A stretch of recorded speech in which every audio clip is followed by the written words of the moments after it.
नमस्कार दोस्तों, last lecture में हमने फर्मी एनर्जी और फर्मी लेवल की बात की थी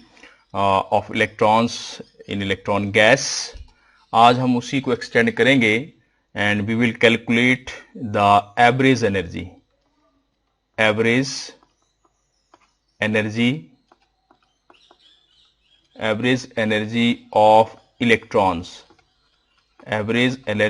ऑफ इलेक्ट्रॉन्स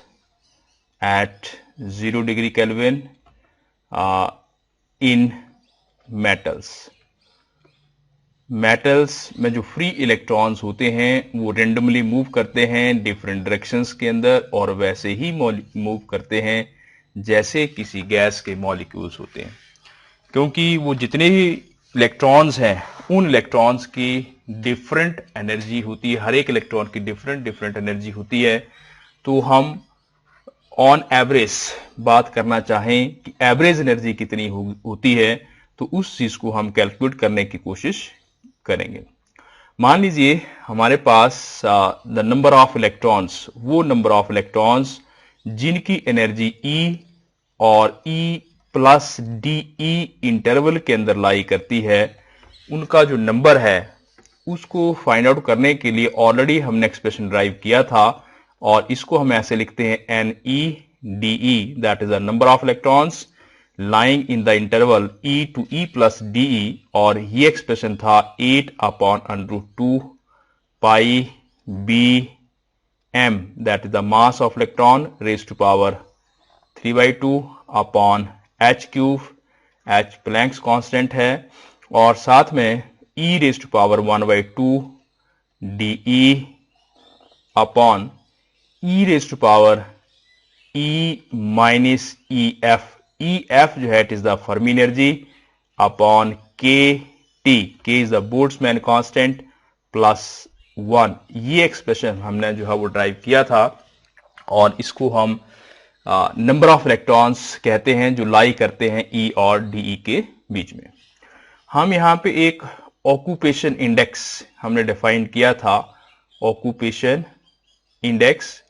और इस ऑक्यूपेशन इंडेक्स को हम FE लिखते थे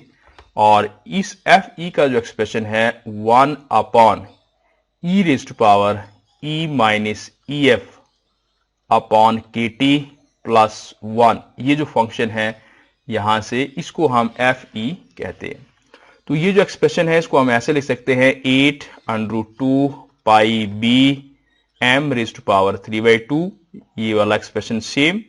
और यहां पे 1 अपॉन एक्सपोनेंशियल फंक्शन प्लस 1, इसको हम FE ऑक्यूपेशन इंडेक्स और साथ में E raise to power 1/2 into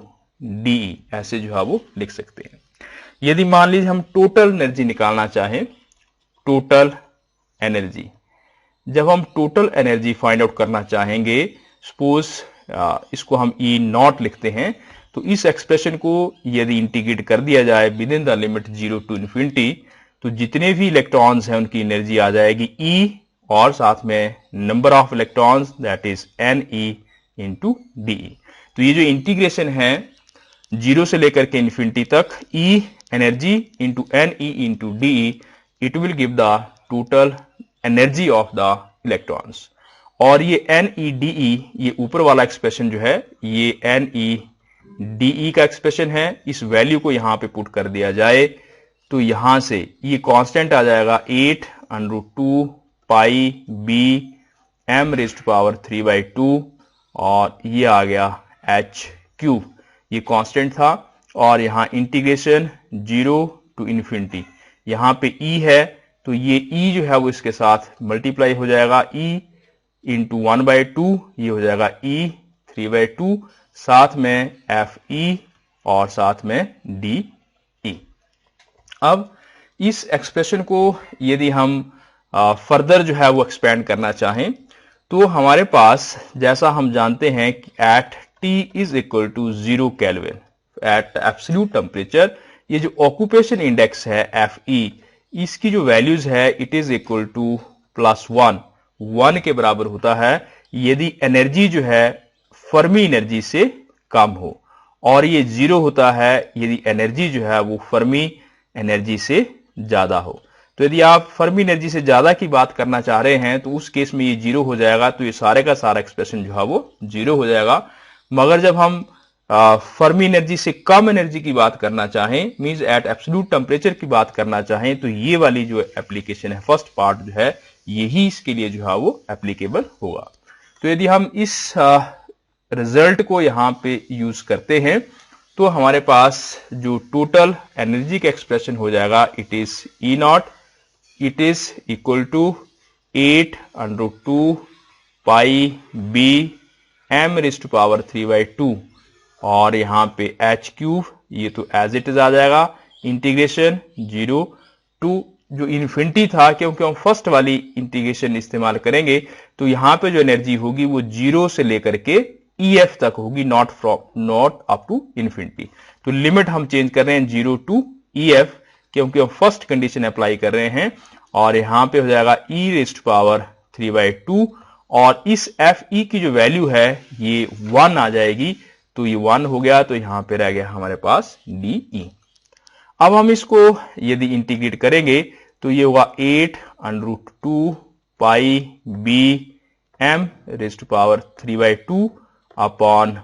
H cube. E raised to power 3/2 है, इसका इंटीग्रेशन करेंगे तो ये हो जाएगा E 5/2 अपॉन 5/2 और limit 0 to EF, that is the Fermi energy. अब यहां पे हमारे पास इसको लिमिट अप्लाई करें तो 8√2 pi B M raised to power 3/2 upon H cube, ये हमारे पास जो 5/2 था ये मल्टीप्लाई में चला जाएगा, तो ये 2 यहां हो जाएगा, तो यहां पे हमारे पास इसको ऐसे करके लिख देते हैं, इट इज 2 अपॉन 5 और यहां पे E upper limit EF 5/2 minus 0। तो फाइनली हमारे पास ये 2 इसके साथ मल्टीप्लाई होगा, it is 16√2 pi B M 3/2 और नीचे हमारे पास आ गया 5 एच क्यूब और यहां पे EF रेज़्ड टू पावर 5/2। ये हमारे पास एक्सप्रेशन आ गया टोटल एनर्जी के लिए। अब क्योंकि हम मीन एनर्जी निकालना चाहते हैं, एवरेज एनर्जी फाइंड आउट करना चाहते हैं, तो जब हम एवरेज एनर्जी निकालेंगे, that is average energy of electrons, तो जो एवरेज एनर्जी है उसको हम ऐसे लिख लेते हैं, this is the average energy of electron. ये जो टोटल एनर्जी ऑफ इलेक्ट्रॉन है E not upon divided by N, that is the total number of electrons. Total energy कितनी है उसको N से, नंबर ऑफ इलेक्ट्रॉन्स से यदि हम डिवाइड कर दें तो ये यहां से हो जाएगा 16√2 pi B M raised to power 3/2 और नीचे जो है it is 5N H cube और ये एक्सप्रेशन जो है EF 5/2 एज इट इज रहेगा। अब यहां से इसको थोड़ा सा हम रीअरेंज करें तो इसको मैं ऐसे लिख सकता हूं, इट इज 3/5। ये जो 5 था इसको मैंने बाहर लिख लिया और अपनी इच्छा से यहां पे 3 जो है वो इंट्रोड्यूस कर दिया, तो ये हो जाएगा 16√2 पाई बी एम 3/2 और ये वैल्यू यहां पे 3 मैंने यहां इंट्रोड्यूस किया है, इसलिए यहां पे 3 लिखना पड़ेगा, NH3। 3 यहां ऊपर भी लिख दिया, नीचे भी तो कट जाएगा, एक ही बात है, और साथ में यहां पे it is EF raised to power 5/2। ये जो भी एक्सप्रेशन है, लास्ट टाइम हमने फर्मी एनर्जी के लिए एक्सप्रेशन निकाला था, उस फर्मी एनर्जी के एक्सप्रेशन को देखें तो ये एक्चुअली फर्मी एनर्जी की वैल्यू है। ये जो ब्रैकेट के अंदर है, यदि आप फर्मी एनर्जी का एक्सप्रेशन देखें जो लास्ट टाइम हमने ड्राइव किया था, तो इसकी जो वैल्यू होगी EF रेज़्ड टू पावर 3/2। ये पूरी की पूरी ब्रैकेट जो है वो फर्मी एनर्जी के एक्सप्रेशन से EF 3/2 के बराबर होगी। ये जो पिछले कल हमने आर्टिकल ड्राइव किया था वहां से आप इसको देख सकते हैं, और ये हो जाएगा EF रेज़्ड टू पावर 5/2। तो ये 3/2 पावर और ये 5/2 आपस में जो है वो कैंसिल हो जाएगा, तो हमारे पास रहेगा E, that is the average energy, it is equal to 3/5 और ये इट इज फर्मी एनर्जी। तो ये एक्सप्रेशन आया कि जो एवरेज एनर्जी होती है इलेक्ट्रॉन्स की, वो फर्मी एनर्जी का 3/5 टाइम्स होती है। तो this is the expression for the average energy. Average energy of the electrons in a electron gas और free metals is equal to 3/5 time EF। Now similarly जो इलेक्ट्रॉन्स हैं उनकी एनर्जी वेरी कर रही है, इसका मतलब यह है कि उनकी जो स्पीड है वो भी वेरी करेगी। जितने भी इलेक्ट्रॉन्स हैं वो डिफरेंट स्पीड के साथ मूव करते हैं। तो यदि हम एवरेज स्पीड निकालना चाहें, average speed of electrons, average speed of electrons at 0 kelvin in electron gas. Electron gas के अंदर जितने भी इलेक्ट्रॉन्स हैं they moves with the different speeds. हम एवरेज स्पीड निकालना चाह रहे हैं, मगर साथ में ये भी ध्यान की बात है कि कहां पे, एट 0 डिग्री केल्विन या एट एब्सोल्यूट टेम्परेचर। तो इस एक्सप्रेशन को ड्राइव करने के लिए फिर हम वहीं से स्टार्ट करेंगे कि जो नंबर ऑफ इलेक्ट्रॉन्स हैं हैविंग द एनर्जी E से लेकर के E प्लस DE के बीच में जो है, it is 8√2 pi B M 3/2 upon h cube. Same expression जहां से हमने पिछला आर्टिकल शुरू किया था, e raised power 1/2 into DE, और यहां पे e raised power E minus EF Fermi energy upon KT plus 1। ये नंबर ऑफ इलेक्ट्रॉन्स हैं जो लाई करते हैं एनर्जी इंटरवल E और E प्लस DE के बीच में। और इसको थोड़ा सा और यदि हम रिफाइन करें तो इसको ऐसे लिखा जा सकता है 8√2 pi B M raised power 3/2, और ये हो जाएगा h क्यूब। ये वाला जो फंक्शन है मैंने पीछे कहा था, इसको हम FE लिख सकते हैं, FE e raised power 1/2 DE, और यहां पे जो FE है it is 1 upon E raised power E minus EF upon KT plus 1, उसको हमने FE लिखा है। And suppose this is question number 1। अब हम इसको B की फॉर्म में कन्वर्ट करेंगे। जैसा हम जानते हैं kinetic energy E it is equal to half mb square होती है, और इसको यदि हम डिफरेंशिएट कर ले दोनों तरफ तो ये हो जाएगा DE 1/2 m और साथ में 2v इंटू dv। तो ये 2 के साथ 2 कैंसिल हो जाएगा, और यहां से हमारे पास आएगा DE it is equal to mb into dv। तो ये जो ऊपर वाला एक्सप्रेशन नंबर 1 है, इस एक्सप्रेशन में इन वैल्यूज को जो है यदि हम पुट कर दें तो हमारे पास ये एक्सप्रेशन B की फॉर्म में चेंज हो जाएगा NB dv, that is the number of electrons which are lying in the interval B to B plus dv में कितने इलेक्ट्रॉन्स होंगे वेलोसिटी की फॉर्म में, स्पीड की फॉर्म में, उसको हम ऐसे लिख सकते हैं।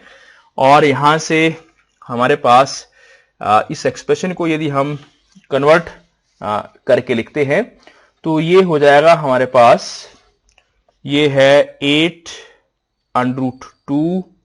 पाई बी एम रेज्ड पावर 3/2, और यहां पे है h क्यूब FE, और एनर्जी की वैल्यू पुट करेंगे it is half mb square raised power 1/2, और DE की वैल्यू है mb इंटू dv। तो ये जो वैल्यूज हैं इन वैल्यूज को हमने इसमें जो है वो पुट कर लिया। अब इसको थोड़ा सा सिंप्लीफाई करके लिखे तो ये हो जाएगा NB dv it is equal to, यहां पे हाफ mb स्क्वायर है, यहां भी एक m है, ये 1/2 है अनरूट, तो ये अनरूट के साथ जो है वो कैंसिल हो जाएगा, ये वाला 2 अनरूट इसके साथ कैंसिल होगा, यहां रहेगा 8 पाई b अपॉन h क्यूब। ये m 3/2 है, ये इसके साथ कैंसिल होगा 2 के साथ, यहां पे एक m रहेगा, एक m यहां पे है, तो m स्क्वायर हो जाएगा, और यहां पे हमारे पास आ जाएगा m क्यूब, और ये हो जाएगा b स्क्वायर, और साथ में आ जाएगा dv, और साथ में हमारे पास जो फंक्शन था FE वो यहां पे लिख देंगे। अब जैसा हम कह रहे हैं कि भाई at T is equal to 0 degree kelvin at absolute temperature, हमें मालूम है कि जो FE है उसकी जो वैल्यू होती है इट इज इक्वल टू 1 होती है for E it is less than EF, and it is equal to 0 for E it is greater than EF।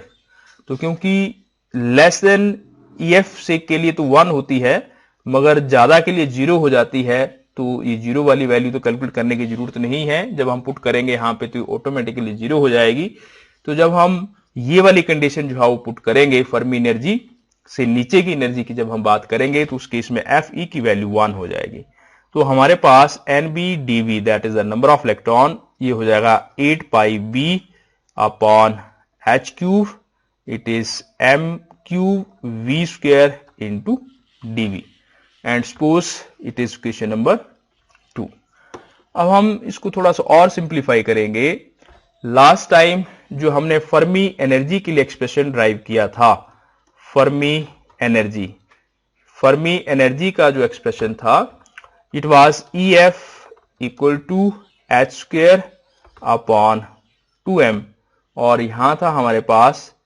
3n upon 8πb raised power 2/3। ये हमने फर्मी एनर्जी के लिए expression जो है वो drive किया था। यदि हम इसको रीचेंज करना चाहें, EF रेज्ड पावर 3/2, यदि हम इसको 3/2 पावर से जो है इसको मल्टीप्लाई कर दे, तो यहां पे h³ इसकी जब पावर जो है वो 3/2 हुई, तो 3 के साथ 3/2 करेंगे तो 2 के साथ 2 कैंसिल, यहां h³ आ जाएगा, और यहां पे नीचे 2m रेज्ड पावर 3/2, और ये पावर जो है वो चली जाएगी 3n अपॉन 8πb, यहां पे 3/2 इंटू 2/3, ये कैंसिल होकर के 1 हो जाएगा।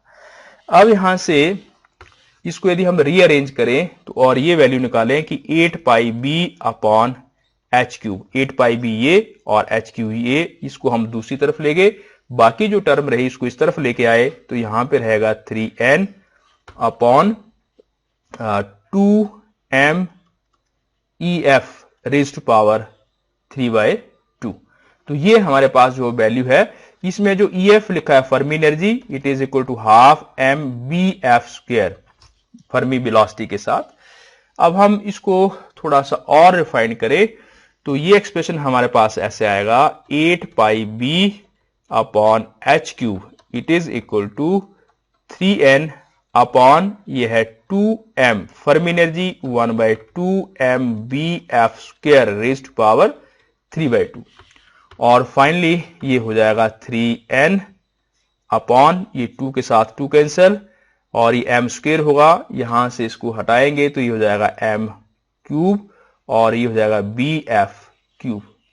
तो ये हमारे पास जो है वो यहां से फाइनली ये एक्सप्रेशन आया 8πb upon h³, it is equal to 3n upon m³ into BF³। ये जो एक्सप्रेशन आया है, इस एक्सप्रेशन को यदि हम फर्दर जो है वो पुट करें, पुटिंग इन इक्वेशन 2, जो इक्वेशन 2 है, ये वाली जो इक्वेशन 2 है, यहां पे 8πb अपॉन h³ की प्लेस पे इसको हम पुट करेंगे, putting in equation 2, it is putting in equation 2 equation में पुट करें तो ये होगा NB/dV it is equal to 8πb upon h³ की जगह पे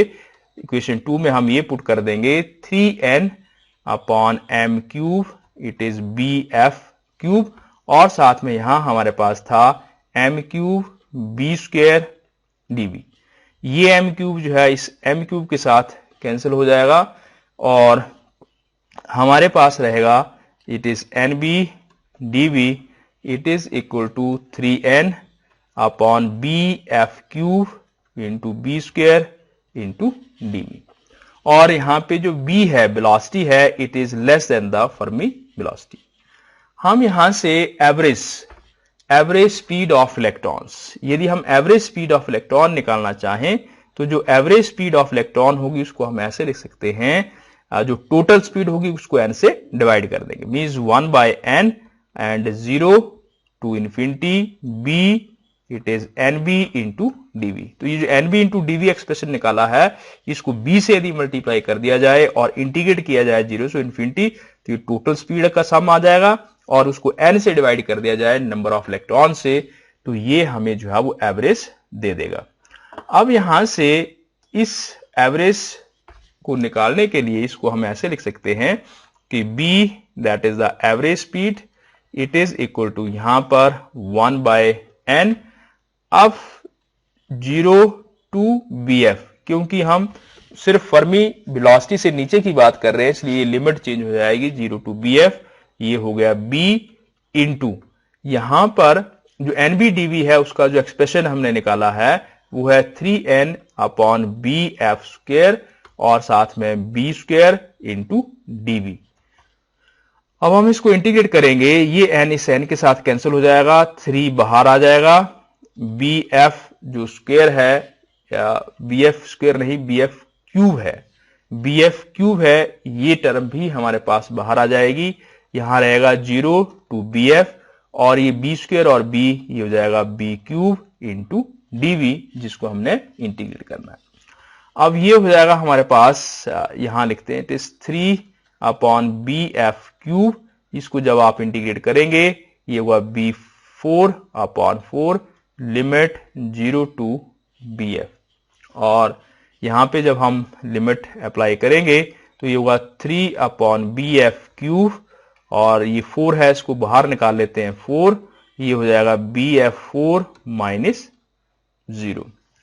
तो ये जो bf3 है और ये bf4 है ये इसके साथ कैंसिल हो जाएगा, हमारे पास रहेगा 3/4 bf। तो ऐसे लिख सकते हैं कि b है b average speed of electrons, तो ये हमारे पास ये आ जाएगा b that is the average speed of electrons in the Fermi gas it is 3/4 into bf that is the Fermi speed. तो जो एवरेज स्पीड होती है वो फर्मी स्पीड का 3/4 होती है एट एब्सोल्यूट 0। हालांकि ये जो फर्मी स्पीड है इसकी वैल्यू यदि कैलकुलेट की जाए तो ये अप्रोक्सीमेटली 10⁻⁶ मीटर पर सेकेंड निकलती है, मींस 10 लाख मीटर पर सेकेंड, जो कि बहुत ज्यादा वैल्यू है। इसका मतलब फर्मी वेलोसिटी जो है या स्पीड जो है इलेक्ट्रॉन्स की, वो इलेक्ट्रॉन जो है वो भी बहुत ज्यादा होती है, मींस फर्मी एनर्जी पर भी इलेक्ट्रॉन जो हैं बहुत ही ज्यादा वेलोसिटी के साथ जो है वो मूव करते हैं। तो आज के इस लेक्चर में हमने एवरेज एनर्जी की बात की और एवरेज स्पीड की बात की electrons of the electron gas at 0 degree kelvin.